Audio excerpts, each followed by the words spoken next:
On a Friday evening in a small Kentucky clinic, a veterinarian named Paul Drake was preparing to euthanize an old service dog.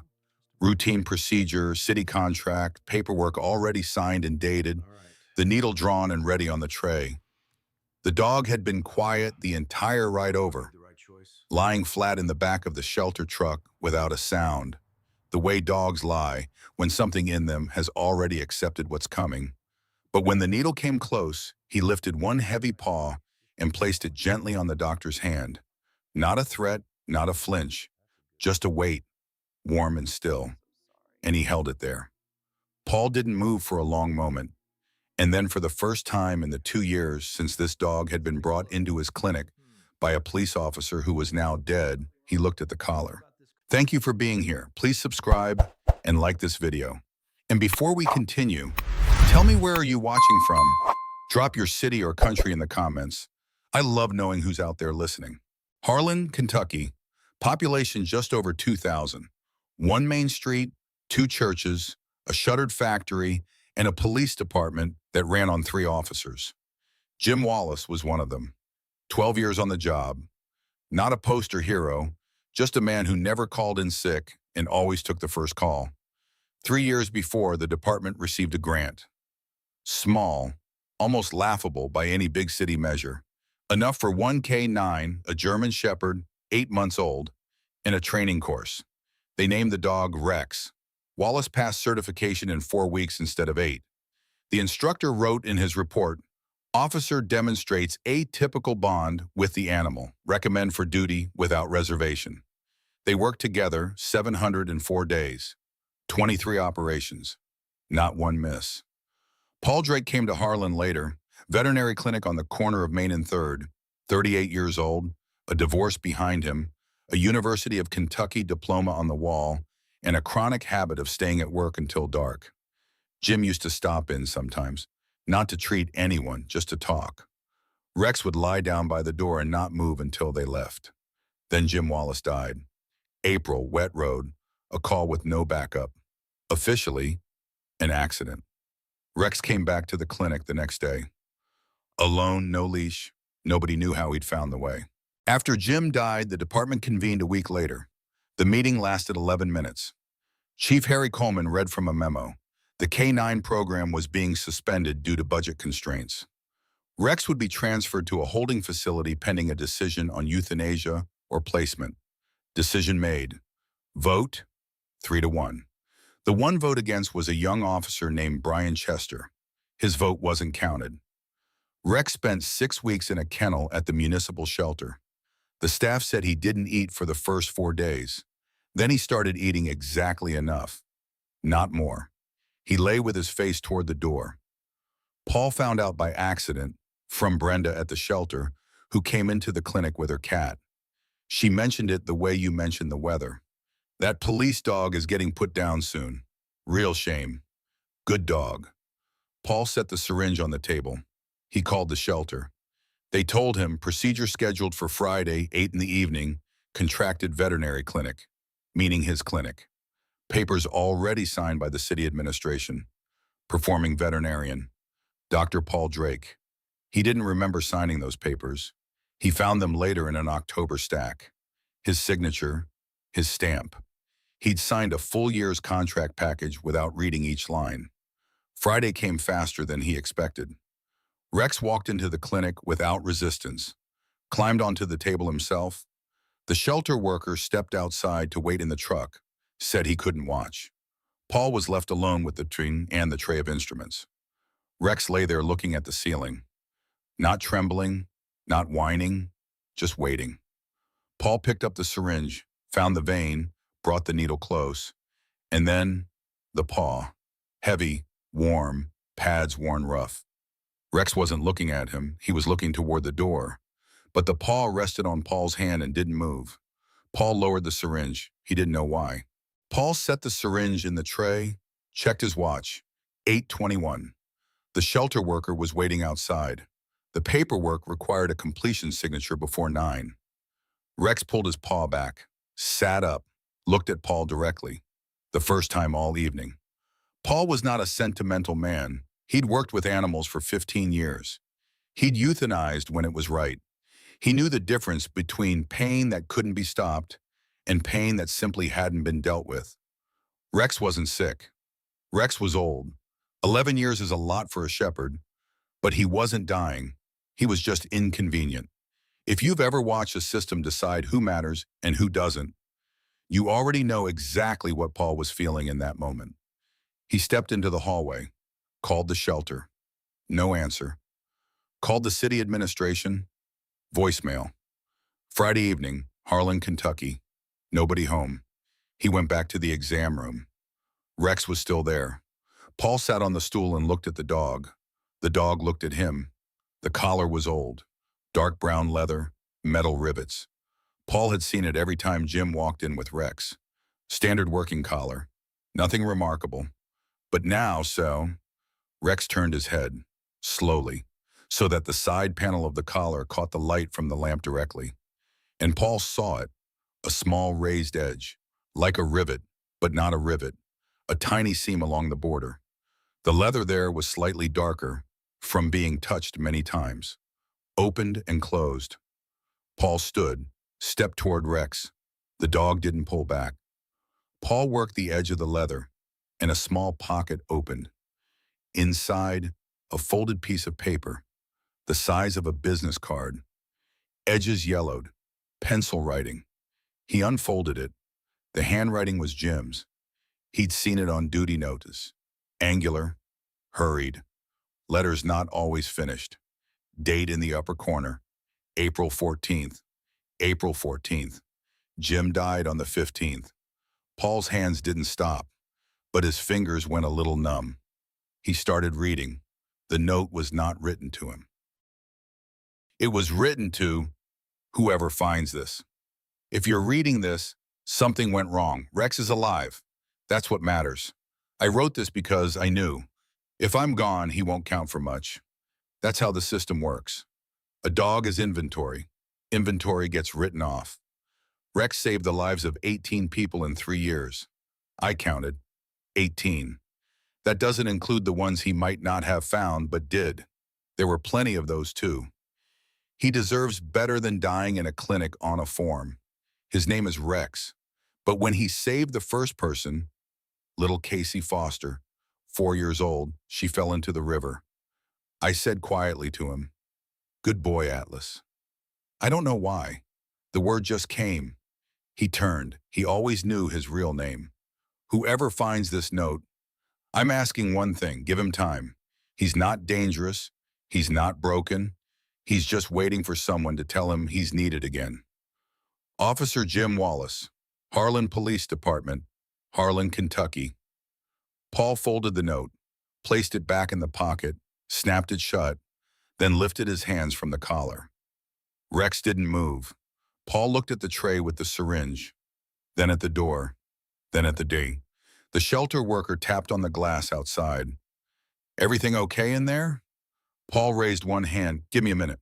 1 minute, maybe 38 seconds. Paul Drake was not a man who made fast decisions. That was his nature. He thought things through, weighed them, held back. His ex-wife used to say he could deliberate forever if life didn't force the issue. Life forced the issue. He walked outside. The shelter worker, a young guy, maybe 25, name tag said Todd, was standing by the truck, staring at his phone. All done? Todd asked, not looking up. No, Paul said. Todd looked up. I can't sign the completion form. The dog is clinically healthy. I have no medical basis. Todd blinked. But the paperwork. The paperwork is an administrative decision. The medical finding is mine, and I don't sign off on euthanizing a healthy animal. Todd was quiet for a few seconds. Then he pulled out his phone and started dialing. Paul went back inside. Rex was still on the table, watching him. Paul took his stethoscope off the hook, did a full examination, the same as he would for any patient. Teeth, eyes, joints, abdomen, coat. He checked the corneal scar first. Old injury, well healed, probably happened in the field. He pressed carefully along the spine, ran his fingers down each leg, tested the hip rotation. 11 years. Arthritis in the right hip, mild. Vision in the right eye reduced. That old scar on the cornea. Heart rate 62, lungs clear, weight down from what it should be, maybe 8 pounds. But that was the shelter food in the grief of it, not disease. Otherwise, the dog was sound. Not young, but alive and functional. Euthanasia indicated none. Paul wrote those 3 words first, then built the rest of the assessment around them. He wrote the full report by hand. Took 11 minutes, not 3. Date, signature, stamp. He kept a copy for himself. Todd came back at 8:47, said he'd reached the duty officer at City Hall. The duty officer said, "The procedure is required under contract. Any changes, Monday through the department." "Today is Friday," Paul said. "I know," Todd said. He looked miserable. He was young enough that this still showed on his face. "I'm just doing my job." "So am I," Paul said. "My job is to do no harm." Todd left at 9 o'clock, without Rex, without a signature. Paul locked the front door, turned off the waiting room lights. Rex lay on an old blanket in the exam room. Paul had pulled it from the cabinet without thinking, the same way you put a coat on a child. He sat in the chair across from the dog and tried to think. He was in breach of contract. That was the plain fact of it. He would hear about it Monday, and possibly before. The shelter would file a report. Coleman would call. The city attorney might get involved. He sat with that for a while. Then he looked at Rex. Rex was watching him the same way he'd been watching him all evening. Steady, without urgency, the way an old dog watches when it has decided to trust you and is waiting to see if the trust was right. Paul thought about the note. He's just waiting for someone to tell him he's needed again. He thought about the date, April 14th, one day before the wet road and the call with no backup and the accident that was officially an accident. Jim Wallace had written that note knowing something was wrong. Maybe not knowing exactly what. Maybe just the feeling a man gets when the work gets harder and the backup gets thinner and the town gets quieter. The feeling that makes you write things down. Paul had never written anything like that. He'd never had anyone to write it for. He went home at midnight. Rex stayed. Paul had left water and a bowl of food from the cabinet. The good kind, not the shelter mix. When he came back at 7 Saturday morning, the food was gone and Rex was sitting by the door.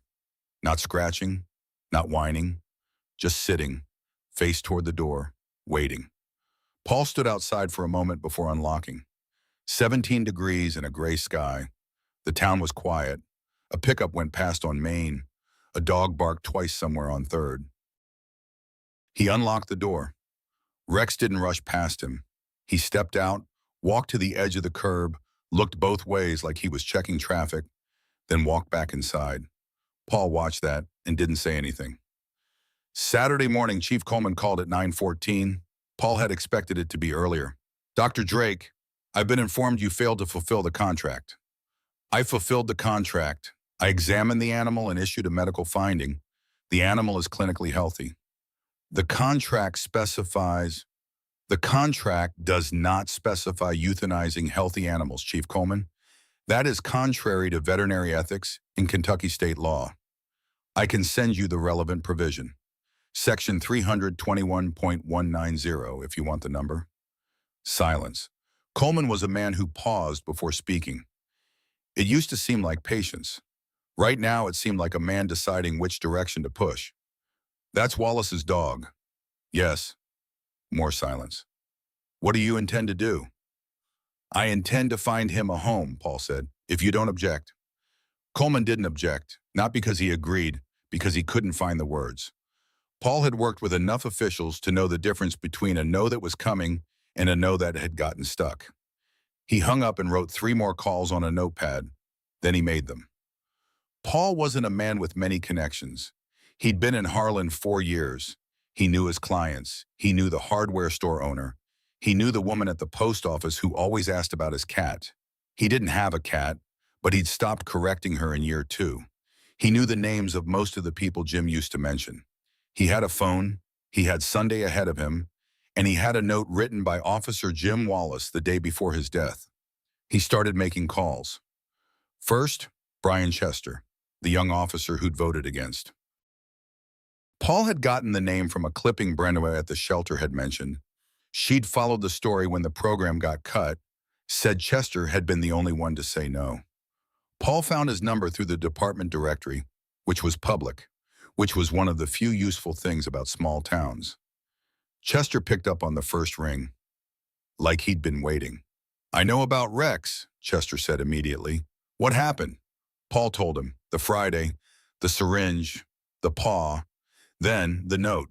He read it slowly, word for word, over the phone. On the other end of the line, silence for about 20 seconds. Not the calculating kind, the kind that means something landed hard. "He wrote that the day before?" Chester said quietly. "April 14th. Jim died on the 15th. Another silence. "Jim told me once," Chester said, and then stopped. Started again. "He told me once that if anything happened to him, Rex would need someone who didn't just see a department asset. He said it like he was joking. I don't think he was joking." "No," Paul said. "I don't think he was either." Chester said, "I'll come over." He arrived 40 minutes later, still in his off-duty clothes, jeans, a gray Henley, work boots. He was younger than Paul had imagined. Late 20s, maybe 30. The kind of young that still shows up in the jaw and the eyes before the job smooths it out. Paul opened the door. Chester walked in, saw Rex across the room, and stopped walking. Rex raised his head. He'd been lying with his chin on his paws, watching the door the way he'd watched every door since Friday. He looked at Chester for a long moment. Then he stood, slowly, the right hip making him work for it, the way it always did now, and walked across the room. Pressed his nose into Chester's palm. Chester didn't say anything. He crouched down to Rex's level, one knee on the floor, one hand on the back of the dog's neck. Rex leaned into it slightly. Not desperate, just present. Chester stayed like that for 3 minutes. Paul timed it without meaning to. Then Chester said, his voice low and level, "Jim always said Rex understood people better than most people understood each other. Said he could read a room the second he walked in, knew who was scared, who was lying, who was carrying something they didn't want to talk about." Paul thought about the paw on his hand, the way Rex had looked toward the door, not at him, like he wasn't asking Paul to stop, like he was asking Paul to look. "I read the note," Paul said. "It says Jim called him Atlas sometimes." Chester looked at the dog. "Atlas," he said quietly. Rex turned his head, just slightly, the way a person turns when they hear their name said by someone who means it. Chester looked up at Paul. Neither of them said anything for a while. Monday morning, Paul Drake drove to Harlan City Hall. He walked in with 3 documents in a manila folder. His medical assessment, a printout of Kentucky state law and veterinary ethics, section 321.190, the relevant passage highlighted, and a copy of the note, not the original, the copy. He left the original in the collar. He sat down with Dora Mitchell, the clerk who managed city contracts with service providers, including his. She was around 50, reading glasses pushed up on her head, a photo of 2 grandchildren on her desk that he noticed because both kids had the same gap-toothed smile. She'd processed his annual contract renewal for 3 years without much conversation. She was efficient. He appreciated that. Paul laid the documents in front of her, one at a time. He explained each one. Dora read slowly. The medical assessment took 2 minutes. The legal printout took about the same. Then she picked up the copy of the note. "Wallace wrote this?" "Yes, the day before he died." Dora read the note the way you read something when you're not just processing the words. She got to the end and didn't look up immediately. She read it again. Then she set it down, aligned the edges carefully with her fingertips and said, "I'll need to contact the legal department. Give me until Wednesday." Paul said, "Thank you." On his way out, he passed Coleman in the first-floor hallway. Coleman looked at him, not hostile, more like a man who had expected to feel certain about something and found he wasn't. "You understand you're setting a precedent," Coleman said. "I understand," Paul said. "Sometimes a precedent is the only way." Coleman held his eyes for a moment. Then he nodded, once, and walked past. Tuesday passed quietly. Paul saw 9 patients, a Labrador with an infected ear, 3 cats, a rabbit with a broken tooth. Rare, always tricky. He did the work carefully. Rex lay in the corner of the exam room on his blanket. The patients seemed to accept him as part of the furniture. The Labrador sniffed in his direction for a long time. Rex watched with polite disinterest. If you've ever sat with an animal that trusts you more than it should have reason to, and felt the weight of that, you already know what those 2 days were like for Paul. Wednesday came. Dora called at 10:30. Legal says we have no basis to compel euthanasia of a clinically healthy animal. The contract may be amended when a medical finding of the opposite conclusion exists. Pause. You already have that finding prepared? It was ready Friday evening, Paul said. Another pause. Then Dora said quietly, almost to herself, "Good thing you didn't rush." Paul hadn't rushed. He'd waited nearly 40 seconds with the needle raised until a warm paw stopped his hand.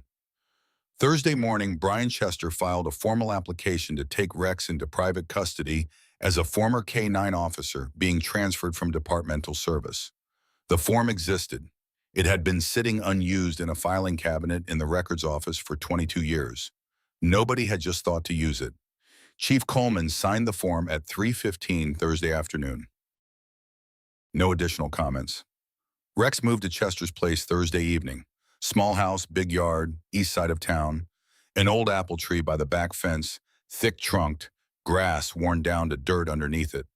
Paul drove out to help, though there was nothing to move except the dog himself and the blanket from the clinic, which Paul brought without being asked. They stood in the yard while Rex walked the perimeter of the fence line at his own pace, nose down, reading the place. He went all the way around, then again. Then he walked to the apple tree, circled it once, and laid down with his chin on his paws, facing the yard. "Does he always do that?" Chester asked. "I don't know," Paul said. "I've only known him a week." Chester nodded. "Watch the dog. Jim used to say Rex has a way of knowing where to stop. He never lies down somewhere bad." Paul looked at the apple tree, at the door under it. The last of the October light came through the branches at a low angle and caught Rex's coat in a way that made him look younger than he was. It was a good place. He had found it in about 4 minutes. Some things you can't teach. A month passed. Paul came by on Wednesdays, not as the contracted vet, just came by. Chester made coffee on a stovetop percolator, the old kind, and they sat on the back porch in whatever the weather was doing. October went out cold. November came in harder. They pulled their jackets up and sat anyway. Rex lay between them on the boards, close enough that his side pressed against Chester's boot. Sometimes they talked about Jim, the cases he'd worked, the calls he'd taken, the way he had of going quiet in the truck before a difficult situation. Not nervous, just present, like a man setting down everything he didn't need. Chester knew stories Paul had never heard. Paul knew things about Rex's medical history that Chester hadn't known Jim had filed reports on. Between them, they were building a picture of a person neither of them had known well enough while he was alive. Sometimes they didn't talk about Jim at all. Rex seemed to prefer the quiet evenings. He was easier on those. Rex was improving. Not getting younger, no such miracle. But he was eating better. The shelter weight came back slowly. 1.5 pounds the first 2 weeks, another 2 by Thanksgiving. He was moving more willingly, initiating instead of waiting. The arthritis in his hip announced itself every morning, predictable as weather, but by noon he was walking clean. Paul adjusted the anti-inflammatory dose twice. Simple medication, inexpensive, the kind that worked without drama. He checked blood work at 6 weeks. Kidneys handling it fine, liver numbers good. For an 11-year-old working dog who'd spent 6 weeks barely eating in a shelter kennel, the numbers were better than Paul had expected. He wrote prognosis, good, in the file and meant it. One Wednesday in November, Chester pulled out a folder from under the coffee table on the porch. He set it between them without saying anything. Service records. Rex's complete file, incident reports, commendation letters, fitness evaluations, the original training certificate, and the operations log. Every deployment, dated and coded. 23 operations, 704 days. Chester read the case descriptions aloud. Not all of them, just the names of the people involved, when names were there. A man named Gerald Burris, 61, hypothermic, found in a drainage ditch 300 yards off the highway on a night that had dropped to 4 degrees. Rex had pulled a track from a gravel lot and held it for a quarter-mile in the dark. Two brothers, 16 and 13, lost in the cave system off Route 119 for 9 hours before anyone knew they were missing. Rex had gone in on a 40-foot lead, come back without the lead, and Jim had followed the sound of his bark for 200 meters through a passage the searchers hadn't mapped. A woman named Sandra Pruitt, 44, who had walked away from her car in February and wasn't found for 16 hours. When Rex found her, she was alive, barely, in a snow-covered streambed 70 yards off the road. The deputy who wrote the report had added in the margin, K9 track direct, no false starts. Remarkable. 18 people total. Paul listened and counted quietly. Got to 18 and stopped counting and just listened. Chester got to the last entry. Casey Foster, he read, age 4, fell into the Clinton River. April, 3 years ago. Paul remembered the note exactly. Little Casey Foster, 4 years old, she fell into the river. I said quietly to him, "Good boy, Atlas." I don't know why. The word just came. He turned. Rex lifted his head from the porch boards. He'd been half asleep, ears loose, the way dogs sleep when they're comfortable enough to let their guard down. He lifted his head and his ears came forward, and he looked at Chester with full attention. Chester looked at the dome, then at Paul, then back. "Atlas," he said quietly. Like a test and an offering at the same time. Rex stood up, did it carefully, the hip, but stood fully and walked the 3 steps to Chester and laid his head on Chester's knee with a weight that was deliberate, not accidental. Chester put his hand on the back of Rex's neck and didn't move it for a long time. Paul looked at the bare apple tree at the end of the yard and thought about Jim writing that note by lamplight, folding it into the collar pocket, putting it on Rex the next morning before a wet road and a call with no backup, trusting the dog to carry it to the right hands, trusting that there would be right hands. In May, the Harlan Daily Enterprise ran the story, page 3 below the fold. The reporter was Rachel Couve. She wrote it in 600 words, clean and without decoration, the way good local journalism gets written, when the reporter knows the town and trusts the reader to feel the weight of a thing without being told how heavy it is. Headline, Vet refused to euthanize service dog, found message from fallen officer. She had the facts right. She quoted Paul once, "I just looked at the collar." She had good instincts. A paper in Lexington picked it up, then Nashville. Then something happened online that Paul didn't fully follow, and suddenly his phone had messages from numbers he didn't recognize, and the clinic's email inbox had 47 unread messages where there were usually 4. He read them on a Tuesday evening, one at a time, at his desk with coffee that went cold before he was halfway through. Most were from strangers. That was the part that surprised him.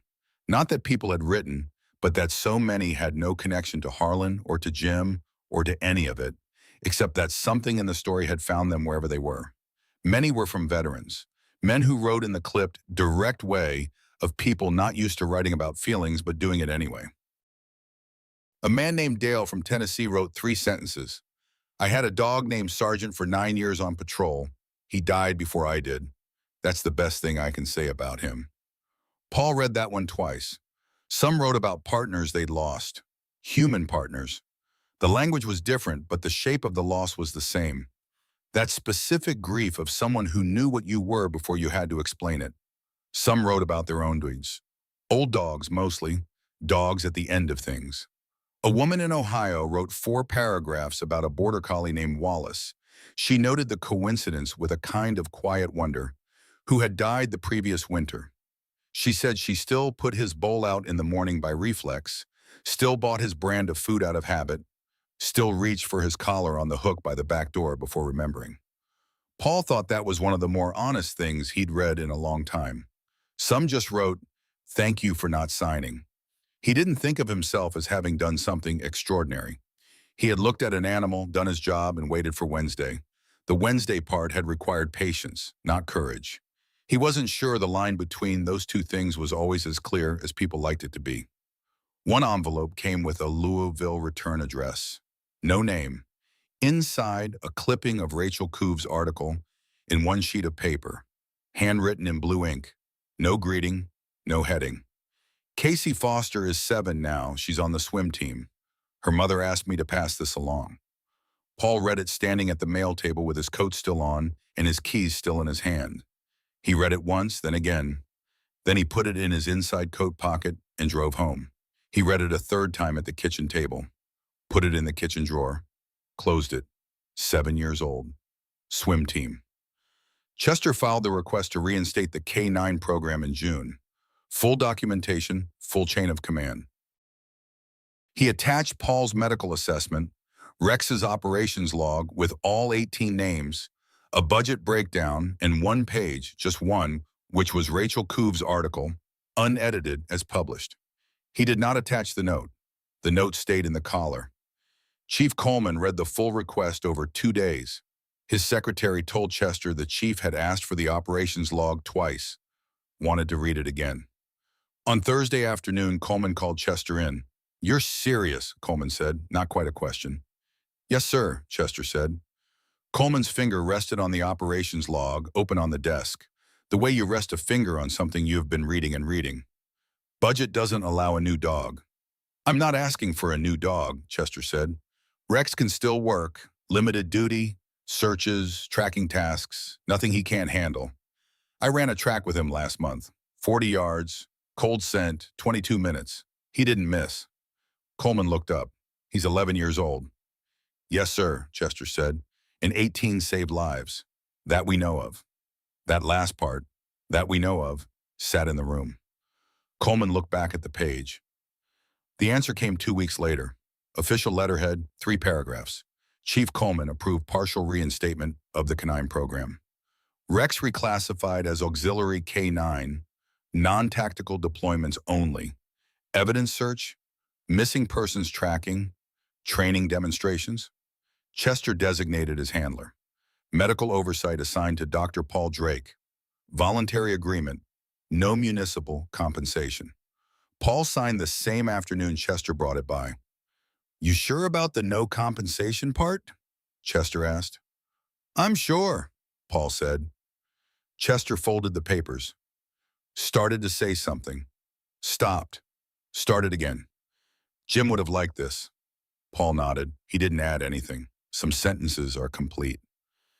In August, Rex went out on his first official duty since Jim died. Scheduled patrol, training circuit through the East Side neighborhoods. A demonstration for a county safety meeting. Chester had prepared for 2 weeks running Rex on the course behind the high school every morning, building back the patterns, the commands, the rhythms. Rex had remembered everything, not slowly, immediately the way dogs remember things that mattered. Paul stood on the front steps of his clinic on the corner of Main and 3rd with a coffee cup and watched them come down the street. Chester in uniform, moving steady, not performing, just working. Rex a half step ahead, the way he'd always walked with Jim, not pulling, not lagging, just forward, reading the sidewalk in the space between buildings the way a working dog reads the world, as information, as a continuous text. They passed the shuttered factory, passed the 2 churches, turned onto Main. Rex stopped in front of the clinic. Paul hadn't moved. Rex looked at him, a long, steady look, the same look from the exam table on that Friday night. Then he turned and kept walking, smooth and unhurried, back into the work that was still his. Chester nodded to Paul as he passed.